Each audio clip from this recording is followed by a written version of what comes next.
बोलो श्री प्राणनाथ प्यारे की जय। बोलो श्री सतगुरु महाराज की जय। कहते है तो मौजूद तू मन के मंदिर में, हम प्रेम की जोत जगा ना सके। व्यापक तू हर जगह, तू हर के दिल में बैठा है, हम दर्श भी तुम्हारा नहीं पा सके। हम पास भी रहकर दूर रहे, इतने नजदीक थे हम, सांस की भी नली के नजदीक, फिर भी इतने दूर रहे। काबिल ना थे क्या इन चरणों में, तुम करुणा पे करुणा बरसाते रहे, हम फर्ज भी अपना निभा ना सके। मौजूद तू मन के मंदिर में, हम प्रेम की जोत जगा ना सके। मौजूद तू मन के मंदिर में, मौजूद तू मन के मंदिर में, हम प्रेम की जोत जगा न सके, हम प्रेम की जोत जगा न सके। व्यापक तू जर्रे जर्रे में, हम दर्श तुम्हारा पा न सके। हम पास भी रह कर दूर रहे, काबिल ना थे क्या इन चरणों के, तुम करुणा पे करुणा बरसाते रहे, हम फर्ज भी अपना निभा ना सके।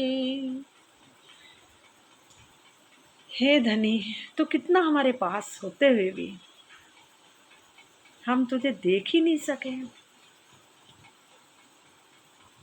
इतने हम निर्दयी हो गए, अपने घर को भूल गए और यहाँ आके हम इधर उधर ही ढूंढते रहे। अब जब मिला तो अपने पास ही, सांस की नली के भी नज़दीक। हे मेरे प्रीतम, बस तू अब तो दर्श के अभिलाषी हैं, दर्शन दे दो बस। हम तो है ही आपके हैं, आपके तो हैं। आचितवनी महिमा का प्रकरण है 4 वाला और पेज है 106। चलो देखते हैं आज राजी वाणी में हमें क्या संदेशा दे रहे हैं, हमें क्या समझाना चाहते हैं। आज राजी की क्या इच्छा है, कैसे कैसे करके हमें अपने नज़दीक ला रहे हैं। ये राजी की मेहर नहीं तो और क्या है। जिन देखी सूरत हक की, इन वजूद के सनमंद, जोस हुक्म मेहर दिखावही, मोमिन जाने सनंद।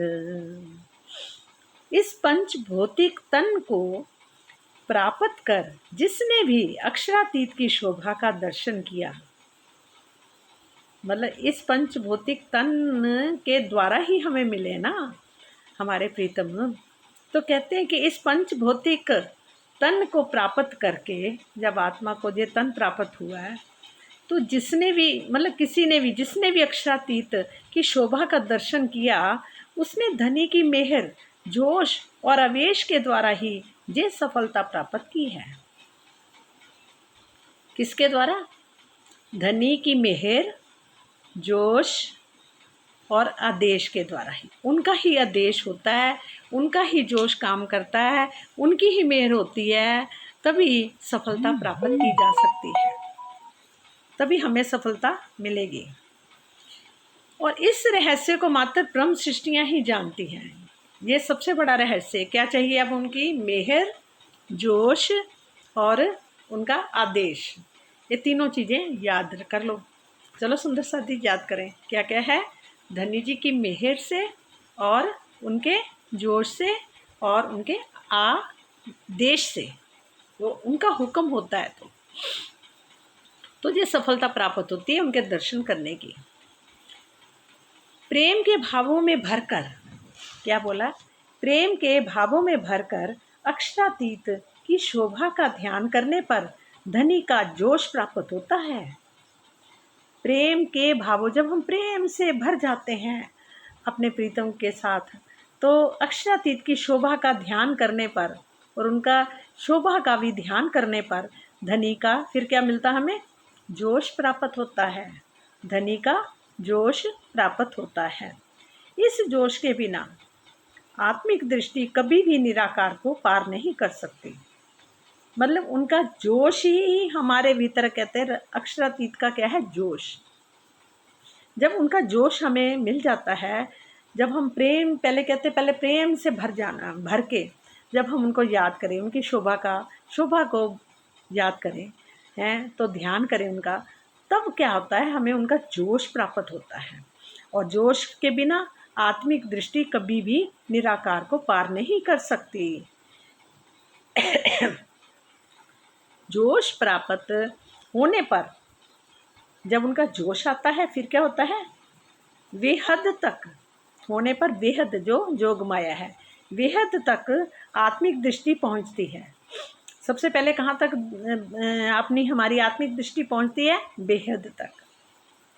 और मोहम्मद साहब भी इसी जोश के द्वारा ही बेहद तक पहुंचे थे।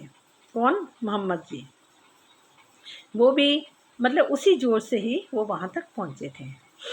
इसके पश्चात धनी की मेहर के रूप में फिर क्या मिलता है? धनी की मेहर के रूप में इश्क प्राप्त होता है। धनी की मेहर,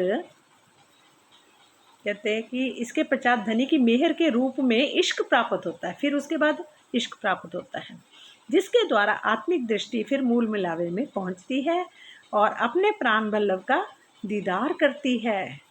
और ये सारी प्रक्रिया धनी के आदेश की छत्र छाया में होती है। ये सब धनी के आदेश के छत्र छाया से ही होती है। पर यह है कि बैठना पड़ेगा, ध्यान लगाना पड़ेगा, प्रेम से भर के अपने प्रीतम को देखने की इच्छा होगी तो फिर उनका जोश आएगा। फिर जोश आने से फिर क्या होता है? उनके फिर उसके बाद पहले तो दृष्टि कहाँ पहुँचती है? निराकार से परे बेहद में पहुँचती है।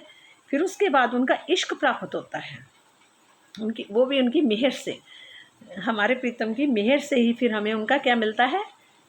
इश्क प्राप्त होता है। ये सारी प्रक्रिया धनी के आदेश की छत्र छाया में होती है। और इस प्रकार मतलब फिर उनके उसके बाद आदेश आ गया है ना। ये सारी प्रक्रिया धनी के आदेश की छत्र छाया में होती है।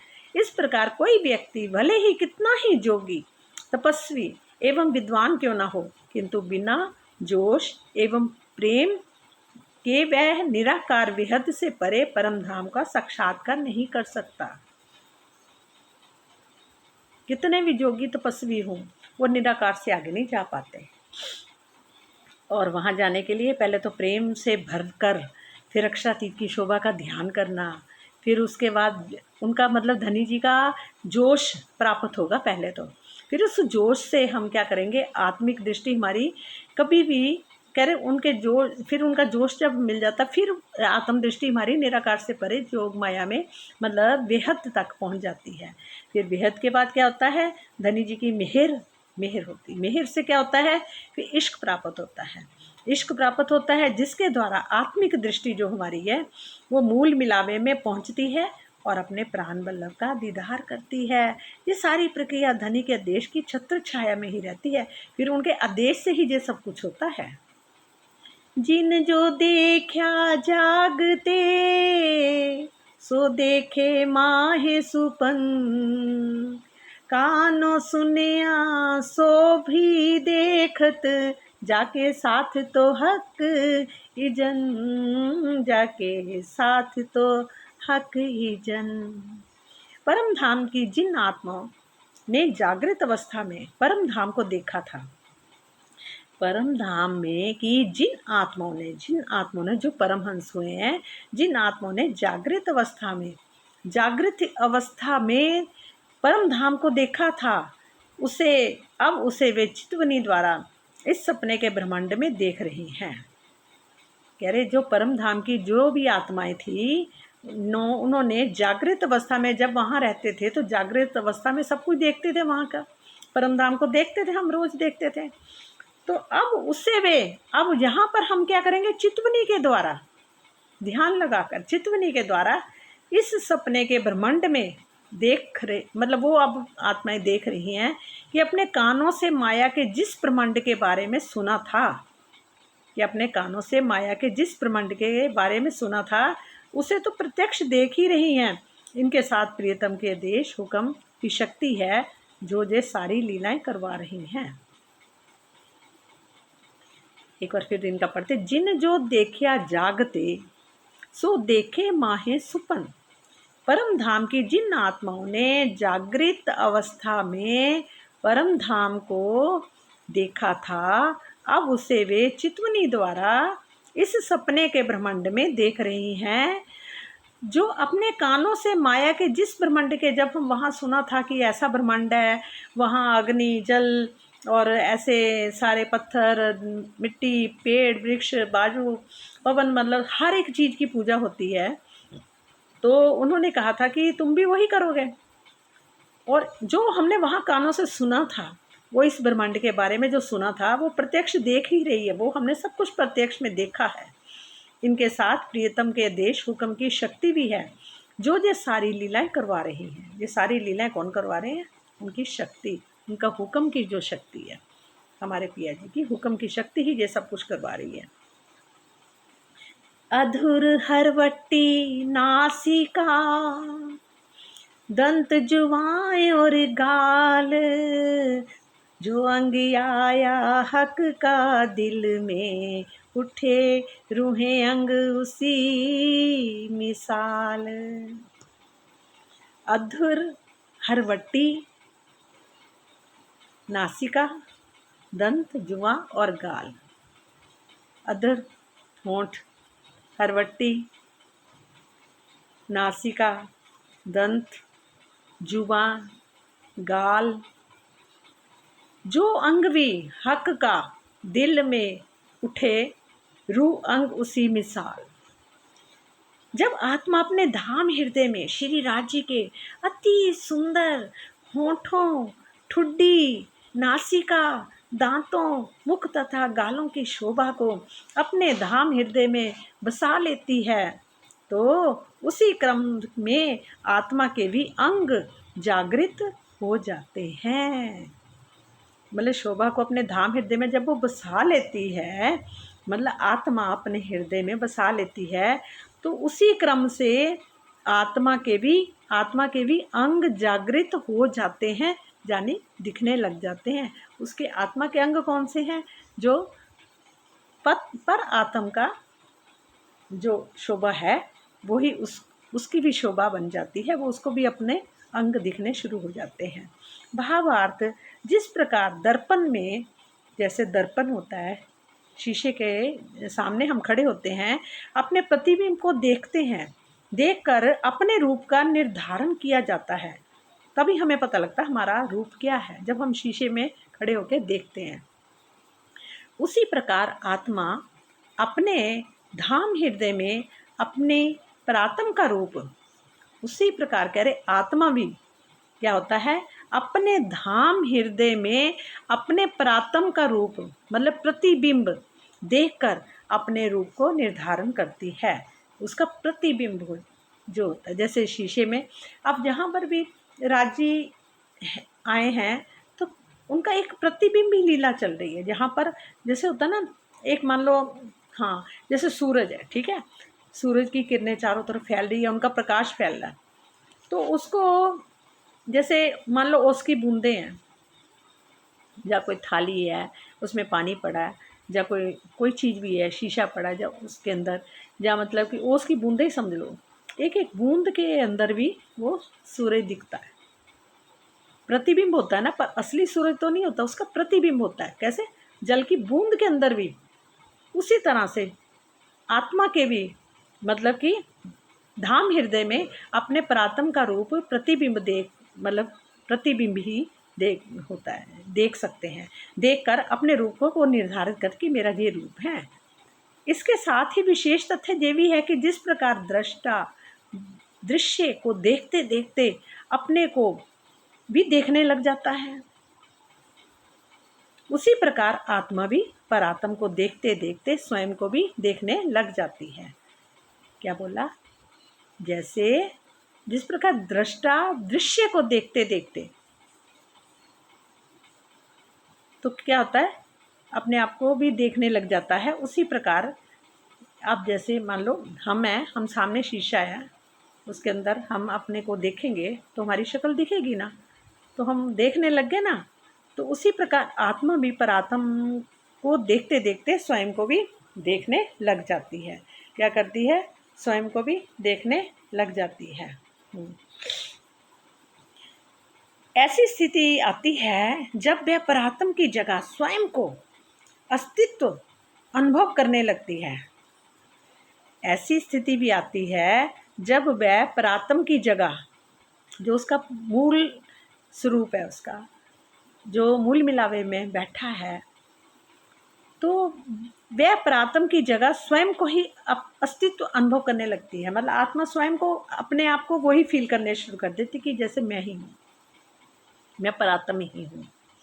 ये स्थिति वैसे ही होती है जैसे किसी अपने ही चित्र को बहुत ध्यानपूर्वक देखा जाए सॉरी, तो ऐसा प्रतीत होता है कि वह स्वयं ही चित्र के रूप में प्रत्यक्ष है।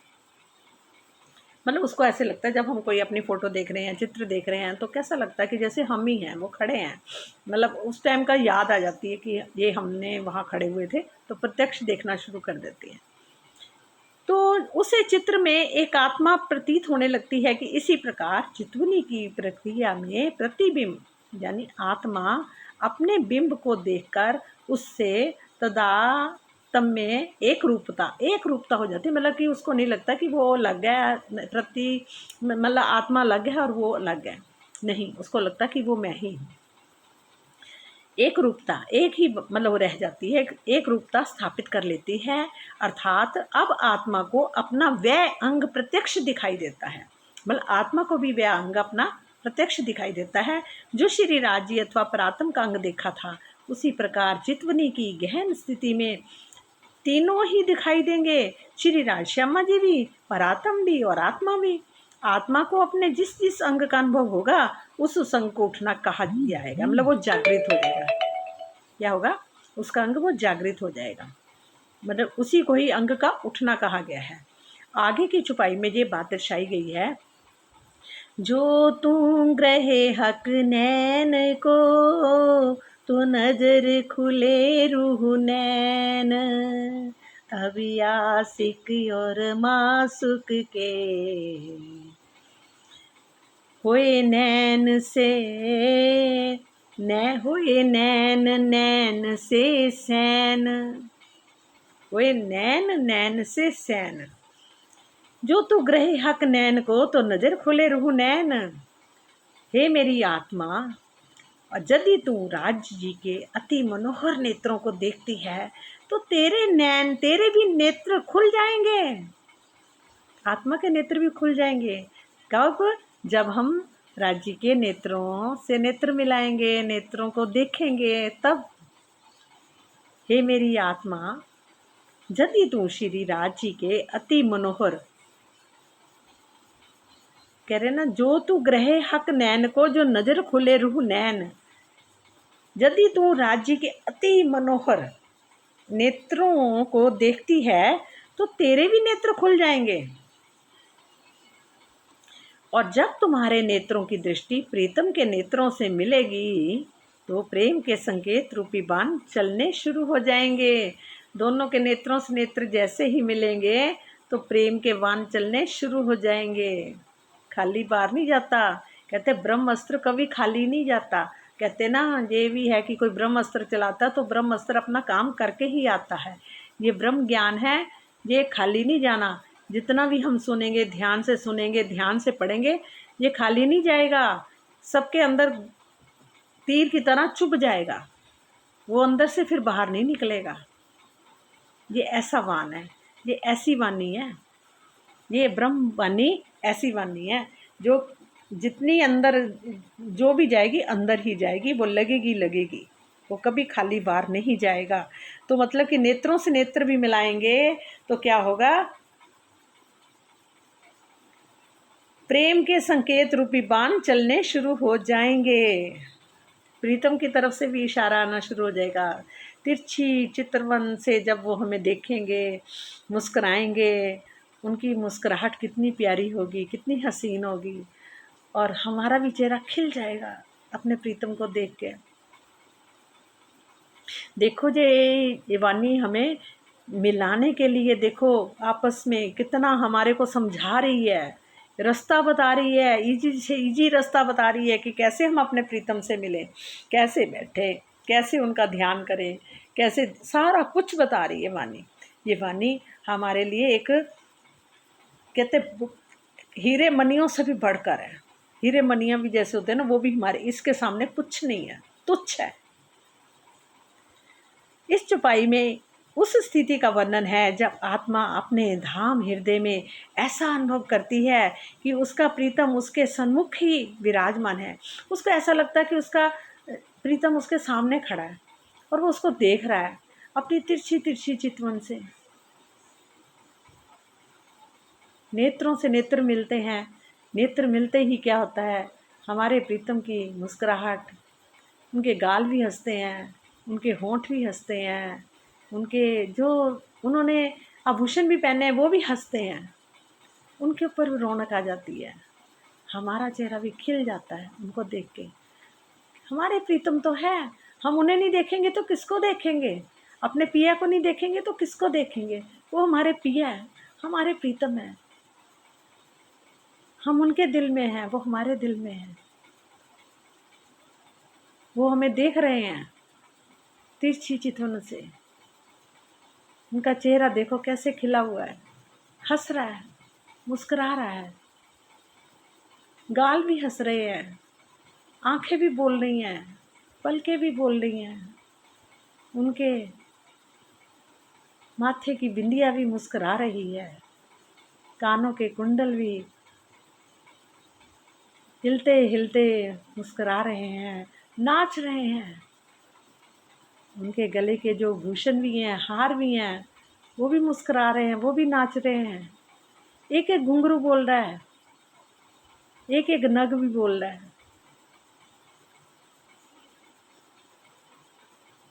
अरे सखी, पगड़ी तो देखो कितनी सुंदर लग रही है, ऐसे लग रहे जैसे हीरे जवाहरातों से भरी हुई सुंदर सुंदर फूल, बेल, बुटियां, क्या क्या नहीं है उनकी पगड़ी पे। अरे दुगदुगी तो देखो कितनी सुंदर लग रही है। अरे सखी देखना, कलगीत को देख, कितनी प्यारी लग रही कलगी, उनके कुंडलों वाले बाल देखो, कितनी प्यारी सुगंध आ रही है उसमें से। अरे सखी, ये कौन सा इन्होंने तेल लगाया, इतनी सुंदर खुशबू आ रही है, प्यारी सी महक आ रही है हमारे प्रीतम की। बाजूबंद देखो कितने सुंदर लग रहे हैं।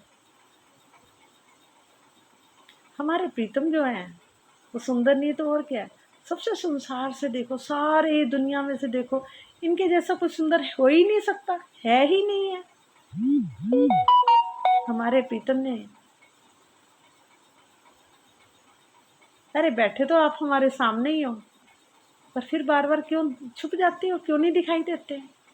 क्या हम आपकी अंगना नहीं है? क्या आपकी हम कुछ नहीं लगते? लगते हैं ना ये हमारे प्रीतम। बस हर पल हमारे सामने रहो और हम आपको निहारते रहे, निहारते रहे, निहारते रहे, चलते फिरते उठते बैठते, बस आप हमारे साथ रहो। कहते हैं हमारी आंखों के, इन आंखों के भी तारे में भी आप बस जाओ,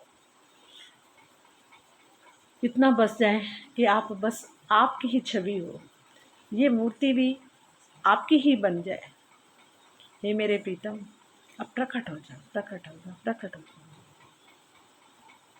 इस चौपाई में उस स्थिति का वर्णन किया है जब आत्मा अपने धाम हृदय में ऐसा अनुभव करती है कि उसका प्रीतम उसके सन्मुख ही विराजमान है और वह अपनी परात्म जैसी शोभा से युक्त होकर उनका दीदार दर्शन कर रही है। स्थिति जहाँ तक पहुँच जाती है कि जैसे परम धाम में परात्म अपने प्राण वल्लभ के नेत्रों से प्रेम के संकेत करती है, उसी प्रकार आत्मा भी करने लगती है। ये विशेष ध्यान देने योग्य तथ्य है कि उस अवस्था में अपने पंच भौतिक तन का जरा भी वास नहीं रहेगा और आत्मा के दिल में सब कुछ घटित होते हुए ऐसा लगेगा जैसे हम मूल मिलावे में आमने सामने बैठे हैं। जो हक निलाटिया वे दिल में और दिल में आवे श्रवण, दो अंग खड़े हुए रूह के जो होवे रूह मोमिन, जो होवे रूह मोमिन। यदि किसी के अंदर परम धाम की आत्मा हो, वह अपनी आत्मिक दृष्टि से अपने धाम हृदय में श्री राज जी के मस्तक और कानों की शोभा को देखती है, तो आत्मा को भी अपने मस्तक और कानों की शोभा दिखाई देगी। ये हमारी वाणी बोल रही है, देखो साक्षात बोल रही है, साक्षात हमसे बातें कर रही है। ये वाणी नहीं है, ये हमारे प्रीतम ही है, ये खुद ही बोल रहे हैं और हमें समझा रहे हैं।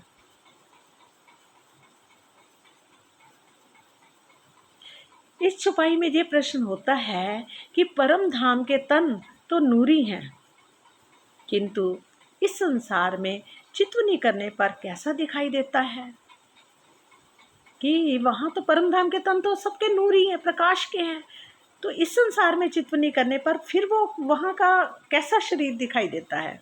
इसका उत्तर ये है कि जिस प्रकार यदि टीवी के पर्दे पर जहाँ जल में तपते हुए सूरज को दिखाया जाए तो सूरज की वास्तविक रूप दिखता तो है, किंतु टीवी के पर्दे पर या जल में गर्मी के आभास नहीं होता। उसी प्रकार करोड़ों सूर्यों से भी अधिक प्रकाशमान परम धाम के नूरी तनों को देखने पर कुछ भी अनुचित प्रभाव नहीं पड़ता। सतगुरु धनी श्री देवचंद्र जी ने श्याम जी के मंदिर में श्री राज जी की आवेश स्वरूप का बाहरे आंखों से देखा था, किंतु कुछ भी शारीरिक विकृति नहीं हुई। ये धाम धनी की अलौकिक लीला है।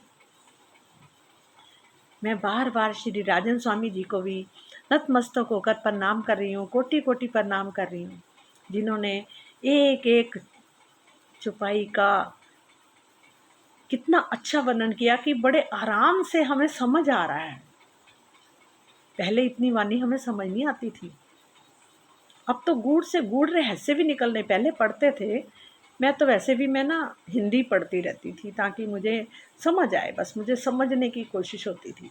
मुझे छुपाई अभी एक भी पूछ लो मुझे कोई नहीं आती, मुझे रट्टा लगता ही नहीं किसी चीज़ का। बस मेरे को होता है कि मुझे समझ आए, मैं उनको जान जाऊं, पहचान जाऊं। बस एक तड़फ थी, जिज्ञासा थी कि वो है कौन है, असली मालिक कौन है। मूल तो सब करते पर मूल है क्या। अब इतना कुछ मिल गया, यहाँ तक कि मूल की तो बात पता लगी ही लगी, और ये भी पता लगे कि हम भी मूल के हैं। कितनी बड़ी बात। वहाँ के हिसाब से यहाँ तक का देखो तो कितना दूर रिश्ता पड़ जाता है, हैं। राज जी की नज़र भी ऐसे लगता नहीं पड़ती थी कभी यहाँ पर। आज राज जी हर पल हमें निहार रहे हैं, हमें देख रहे हैं। ये मेहर नहीं तो क्या है, पल पल राज जी की मेहर बरस रही है। दो मुक्ता फल कान के करड़े कंचन बिच लाल, साड़ी किनार सेंधे पर शबन पानड़ी झाल। श्री राज जी के दोनों कानों में सोने के ऐंठदार बड़े बाले लटक रहे हैं। क्या लटक रहे हैं? सोने के ऐंठदार बड़े बाले लटक रहे हैं, जिनमें मोती के फूल जड़े हुए हैं। जिनमें क्या जड़ा हुआ? मोतियों के फूल बने हुए हैं, वो जड़े हुए हैं कान के बालों में। याद रखना सखियों, अब भूलना नहीं हमने। क्या जड़ा हुआ? उनके मोतियों के, मतलब कि उनके बीच में जिनके मोती फूल जड़े हुए हैं, कानों में सोने के ऐंठदार करड़े से जैसे होते हैं, सख्त सोने की सख्त चीज़ होएगी ना, तो उनमें बड़े बड़े बाले लटक रहे हैं, जिनके अंदर मोतियों के फूल जड़े हुए हैं। मोतियों के फूल, क्या जड़ा हुआ? मोतियों के फूल जड़े हुए हैं। और इनके बीच में और क्या है? इनके बीच में लाल नग सुशोभित हो रहा है, एक लाल रंग का नग भी सुशोभित हो रहा है। मोतियों के फूल जड़े हुए हैं और साथ में एक बीच में लाल नग भी सुशोभित है। इसी प्रकार श्यामा जी के कानों में पानड़ी आई है। श्यामा जी के कानों में क्या आई है? पानड़ी आई है। और तथा नीचे क्या उनके झाला लटक रहा है। श्यामा जी की साड़ी का किनारा मांग के ऊपर से होकर शोभा दे रहा है। उनका साड़ी का किनारा कैसे है? मांग के ऊपर से होकर आ रहा है। श्यामा जी की साड़ी का किनारा मांग के ऊपर से शोभा दे रहा है। कैसे दे रहा है? जैसे ये देखो, ये आया, ये आया, ये ऐसे मांग के ऊपर से ऐसे शोभा दे रहा है, ऐसे। ठीक है। हमारे प्रीतम की श्यामा जी की अब देखो क्या है, उनके तो कानों में क्या है? श्याम जी के, हमारे पिया जी के कानों में सोने के ऐंठदार बड़े बड़े बाले लटक रहे हैं, जिनमें क्या है? मोतियों के फूल बने हुए हैं और बीच में क्या है? लाल रंग का मानिक नग का नग सुशोभित है, जिनमें